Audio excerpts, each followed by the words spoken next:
नमस्कार दोस्तों, मैं हूं मुकेश रावत और आपका स्वागत करता हूं आपके अपने YouTube channel bright future Ajmer पर। देखिएगा आप लोग, आज एक्सरसाइज 11.2 का पार्ट 2 देख रहे हैं, क्वेश्चन नंबर 3, 4, 5, 6। तो देखिएगा आप लोग, क्वेश्चन नंबर 3 है हमारे पास में। ये एक त्रिभुज बना हुआ है ABC। इसके अंदर के पार्ट इस तरह से है, ये चित्र बना हुआ है। LM जो है, LM ये वाली लाइन जो है ये AB के पैरेलल है, ये दे रखा है। MN जो है ये वाली लाइन इस वाली लाइन के पैरेलल है, ये भी आपको दे रखा है।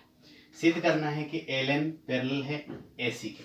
ये आपको दिख रहा है लेकिन आपको सिद्ध करना है। तो देखिएगा आप लोग, उत्पत्ति में फिर बच्चों देखेंगे आप, तो ये वाला पहला त्रिभुज कौन सा आ रहा है। पहले आप लिख लीजिए LM पैरेलल है AB के। देखिए ये वाला पार्ट मैंने ये लिख दिया, ये रहा LM और ये रहा AB। तो इससे त्रिभुज कौन सा बन रहा है, इस तरीके से है ये, ठीक है। ये है A, ये है B, ये है O, और इस तरीके से L यहाँ पर है, M यहाँ पर, ये इसके समांतर है। मतलब इसको सीधा करेंगे, इस वाले पार्ट को हम सीधा करेंगे तो ये ऐसा दिखेगा। चलो मैं ये बना भी देता हूँ।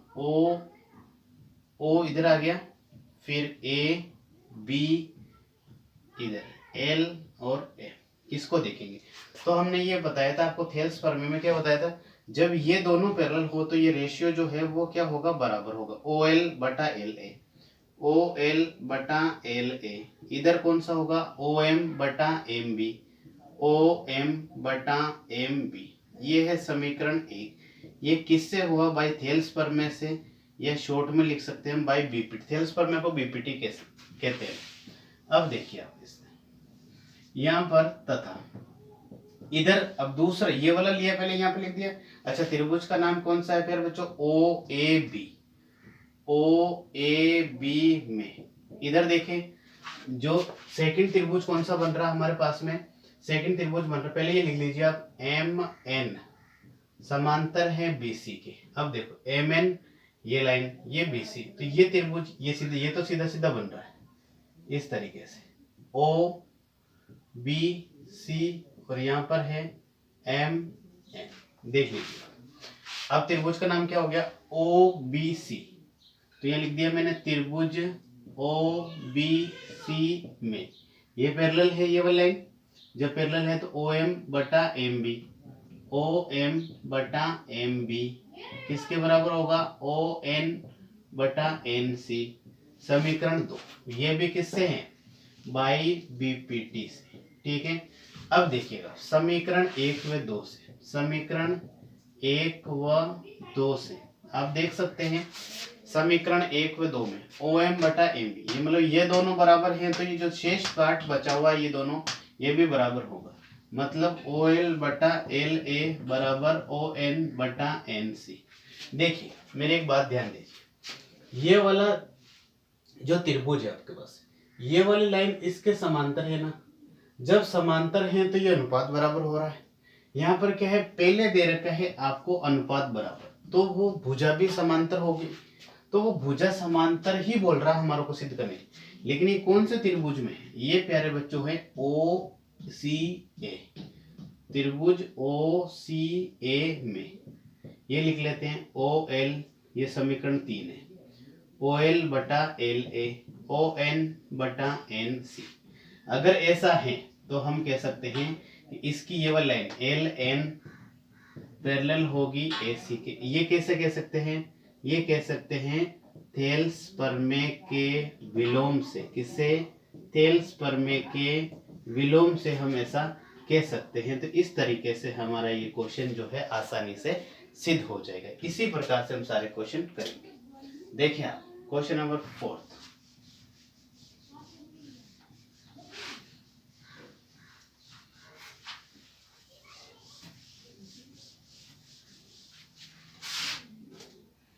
फोर्थ है आपके सामने।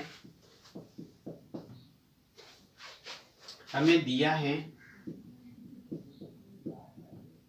BD बराबर है CE के, और एंगल B बराबर है एंगल C के। सिद्ध क्या करना है, सिद्ध करना है DE पैरेलल है BC के। देखिएगा आप लोग, ये बोल रहा है कि त्रिभुज हमारे पास में इस तरीके से है प्यारे बच्चों, ए बी सी में, और ये वाली लाइन यहाँ है डी ई, ये इसके पैरेलल है, सिद्ध करना है। तो देखिएगा हमारे को जो दे रखा है उपपत्ति, आप पहले उसकी चर्चा करें। तो हम लिखेंगे कि त्रिभुज ए बी सी में, क्योंकि यहाँ पर तो एक ही त्रिभुज दिख रहा है आप लोग सभी लोगों को। अब देखना है यहाँ पर कि यहाँ पर क्या है कि यहाँ पर हमारे पास में दे रखा है बी डी बराबर सी ई, समीकरण 1। ये कौन सा समीकरण है? 1। तथा और क्या चीजें दे रखी हैं? एंगल बी बराबर एंगल सी। प्यारे बच्चों देखना कि जो भी त्रिभुज होता है ना इस तरीके से, अगर इसका ये वाला कोण और ये वाला कोण बराबर, इस कोण के सामने वाली भुजा ये और इस कोण के सामने वाली भुजा ये दोनों भी बराबर हो, मतलब इधर कौन सी भुजा है? ए बी, इधर कौन सी है? ए सी, ये भी बराबर होगा। ठीक है, ए बी का मतलब है दो टुकड़े हो रखे, ए डी तक फिर डी बी तक। तो मैं लिख देता हूं A D plus D B. इधर लिख दिया मैंने ए सी के भी दो टुकड़े हो रखे, A E plus E C, A E plus E C, A D plus, देखो डी बी बराबर क्या दे रखा है? डी बी या बी डी क्या दे रखा है? सी ई या ई सी, सी ई लिख लो चलो, बराबर ए ई प्लस ई सी। ई सी से सी ई कैंसिल हो गया, आगे पीछे लिख सकते हैं पर उसमें कोई दिक्कत नहीं। ए डी बराबर ए ई, ये बचा हमारे पास में यहाँ से। ये हो गया मेरे पास समीकरण नंबर 2। अब देखिए आप, जब हमारे पास में समीकरण 1 में तो ये दे रखा है, समीकरण 2 में ए डी वाला रेशियो तो किसके बराबर है? इसके बराबर है। बी डी वाला रेशियो किसके बराबर है? इसके बराबर है। इसका मतलब मैं लिख सकता हूं कि समीकरण 1 व 2 से क्या लिख सकता हूं कि ए डी बटा बी डी बराबर ए ई बटा ई सी। देखिए आप लोग, ए डी बटा बी डी, ये दोनों ए ई बटा ई सी, ये दोनों लेते। जब ऐसा होता है, अभी पिछले क्वेश्चन में करा, जब ऐसा होता है, ये अनुपात बराबर होता है, तो इसका मतलब है कि इनके बीच में जो लाइन है वो क्या होगी? समांतर होगी। तो हम कह सकते हैं कि अतः डी ई समांतर होगा किसके? बी सी के। सॉरी, किसके होगा? बी सी के। और ये कैसे होगा? थेल्स प्रमेय के विलोम से। किससे होगा? थेल्स प्रमेय के विलोम से हमने ये सिद्ध किया है। तो इस तरह से हमारा आसानी से एक ही कॉन्सेप्ट लग रहा सभी क्वेश्चन के अंदर। देखते रहिएगा। Question number 5।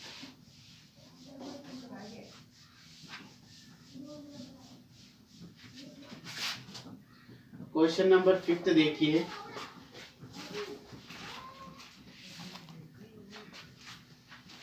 क्वेश्चन नंबर 5 देखिएगा प्यारे बच्चों। यहां पर हमारे को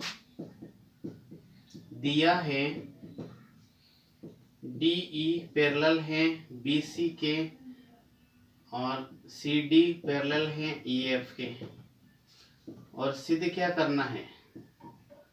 ए डी स्क्वायर बराबर A B into A F.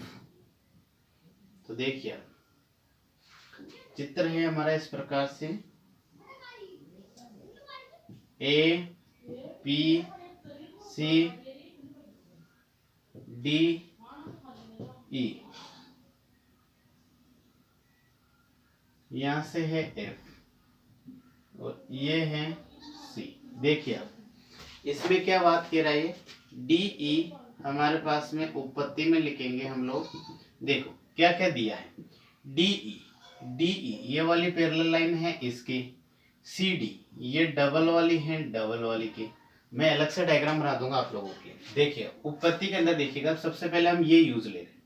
ये लिखा मैंने डी ई पैरेलल है बी सी की। ये कौन से त्रिभुज में? कंप्लीट में, त्रिभुज ए बी सी में। ठीक है, क्योंकि आप देखेंगे डी ई ये बी सी किस में आ रहा है? क्योंकि त्रिभुज इससे बन नहीं रहा है ना? ऐसा ऐसा टेढ़ा त्रिभुज बनेगा नहीं। आप खुद सोच सकते हैं कौन सा त्रिभुज है? A B C. इसमें जब इस लाइन समांतर हैं तो हम पढ़ते हैं कि इनका अनुपात भी बराबर होगा।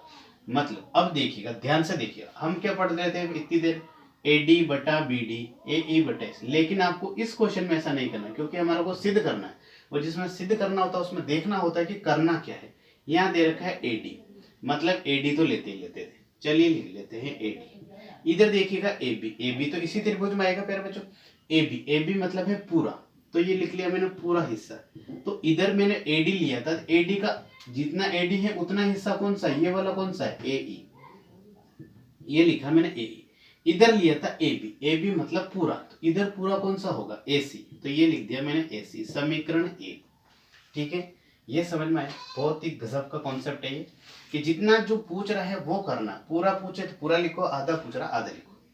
अब देखिए ये किससे करा था, बाई BPT से। अब नेक्स्ट देखिएगा आप लोग, तथा दूसरा त्रिभुज क्या है आपके पास, दूसरा जो है ये लिखो पहले, CD पैरेलल है EF के। देखो CD का है ये रहा, EF का है ये रहा, तो इसमें देखिएगा ये त्रिभुज की बात कर रहा हूं मैं, ठीक है ना। इसको मैं यहां बना देता हूं,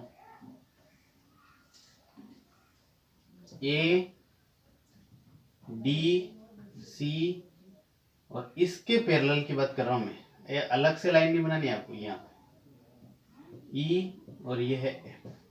देखो ये त्रिभुज कौन सा है, ADC या ACD, त्रिभुज ACD में जब इसमें ये लाइन CD पैरेलल है EF के, जब अगर ये पैरेलल है आपके पास में, तो आप ही कह सकते हैं कि AF बटा FD। लेकिन मैं वही आपके पास बात बोल रहा हूं, जो आपको सिद्ध करना है उसमें आप देखिए। तो AF तो हम लेते हैं बटे AF आ रहा है, तो इसके जैसे ही उसको करते हैं। तो ऊपर छोटा टुकड़ा लिया था, नीचे पूरा, तो इधर ले लिया मैंने AD, इधर छोटा टुकड़ा लिया AE ऊपर वाला, और कंप्लीट क्या होगा AC। समीकरण नंबर 2 किससे जी, बाई BPT से। ठीक है, अब आप देखेंगे कि समीकरण 1 व 2 से क्या है, समीकरण 1 व 2 से आप देखिए कि हमारे पास में AF बटा AD नहीं, AE बटा AC, ये AE बटा AC, मतलब राइट साइड दोनों समीकरणों के बराबर है, तो लेफ्ट साइड भी बराबर होगी। तो हम कह सकते हैं AD बटा AB बराबर AF बटा AD। अब आप इसको क्रॉस गुणा कर दीजिए ऐसे, AD इंटू AD, इधर क्या होगा AF into AB into AF, AD into AD क्या होगा AD square, AB into AF। तो देखिएगा यही हमें सिद्ध करना था, ये आप देख सकते हैं। बहुत ही आसान तरीके से एक ही कॉन्सेप्ट लगा रहा है, सिर्फ थेल्स प्रमेय का अनुपात लेना, तो ये आपको अच्छी तरह से आप प्रैक्टिस हो जाएगी। अब देखिए नेक्स्ट क्वेश्चन, क्वेश्चन नंबर 6।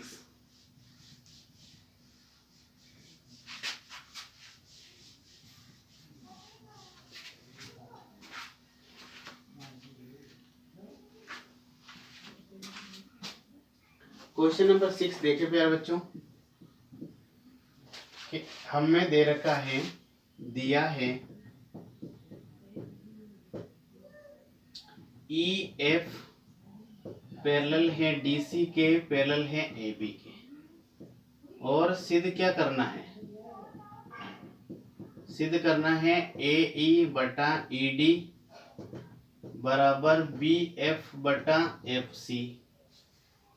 देखिए आप इसका त्रिभुज बना लेते हैं, सॉरी चित्र बना लेते हैं, ABCD और ये है EF।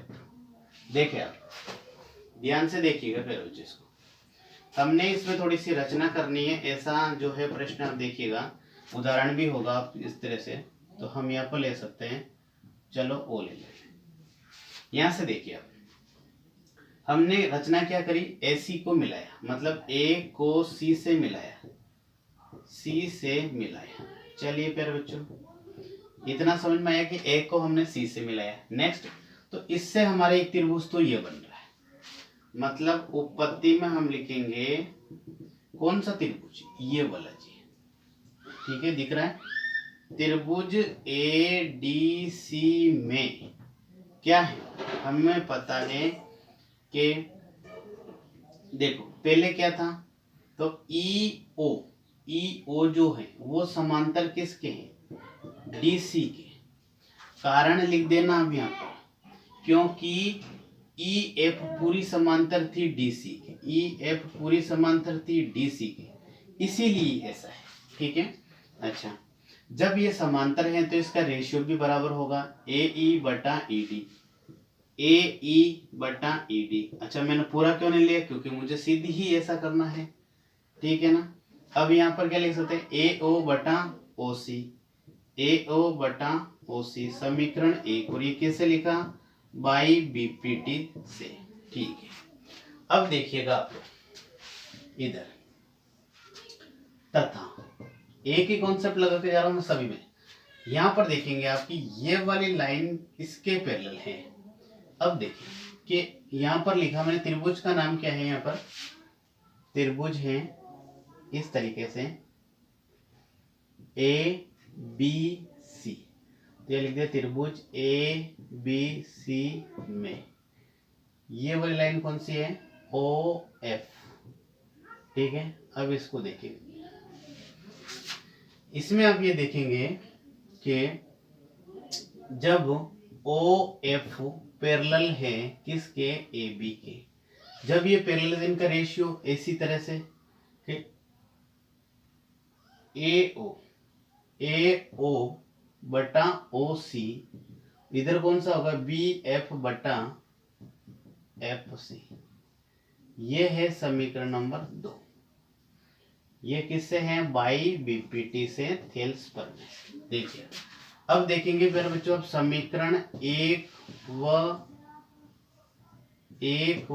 2 से, तो 2 से फिर बच्चों आप देखेंगे यहाँ पर कि ए ओ बटा ओ सी इधर आ रहा है, ए ओ बटा ओ सी, मतलब ये दोनों साइड बराबर है, तो दूसरी जो दोनों साइड हैं वो भी बराबर होगी, मतलब ए ई बटा ई डी, इस समीकरण का ये वाला हिस्सा और इस समीकरण का ये वाला हिस्सा भी आपस में क्या होगा, बराबर होगा।